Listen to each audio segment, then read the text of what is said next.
にちは、古写真研究員の井桜です。今回は毎年誰もが楽しみにしているお花見のお話です。第13話花見、どうぞご覧ください。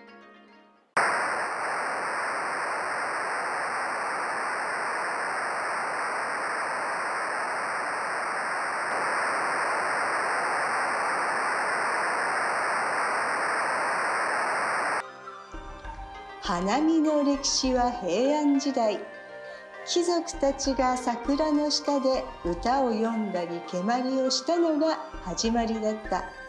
庶民が花見を楽しむようになったのは江戸時代からのこと。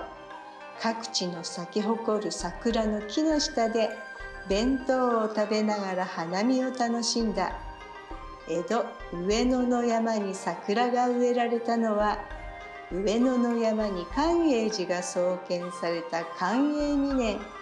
その後、江戸随一の桜の名所となる。とは言っても、そこは徳川家のお膝元。庶民には気楽に入れない場所である。派手に騒ぐのはご法度。寺役人がパトロールし、夕方6時で閉門した。細かな規制のもと、セレブたちが小唄や浄瑠璃、踊りや芝居を楽しんでいた。慶応4年に起こった上野戦争で寛永寺が焼失した。その後、上野の山は立ち入り禁止となったが、明治6年に公園地となり、庶民の行楽地として開放される。花見の時期のどんちゃん騒ぎは禁止されたが、大勢の花見客でにぎわった。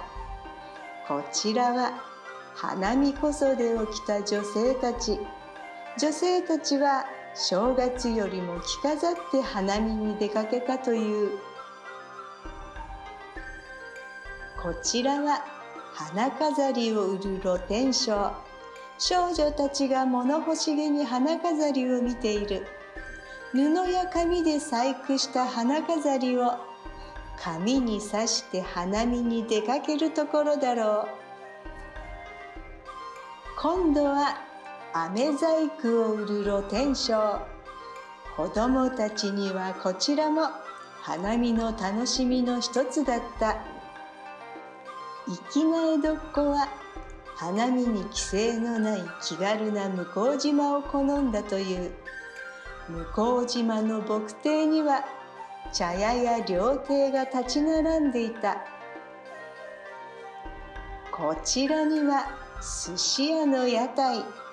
その横で旅芸人が三味線を弾く。粋な江戸っ子には上野の山より向島の方が性に合っていたようだ。こちらの写真は遠方が向島の墨亭である。満開の桜が連なっている。これから船遊びをしながら向島の花見を楽しむのだろう。今度は靖国神社の桜。遠方に見える大きな鳥居が明治20年に建立された青銅製の大鳥居。現在の桜の標本木はこの辺りになる。手前の参道には明治3年に小根社競馬が開催され、その際にコースの外側に数十本の桜が植えられた。明治31年に小根社競馬が廃止され、その後靖国神社は桜の名所の一つとなった。この写真は競馬場が撤去された後のようだが、まだ出店や露店のない静かな花見である。こちらは上野の山。ここに明治31年に上野の山に建立された西郷隆盛像が見える。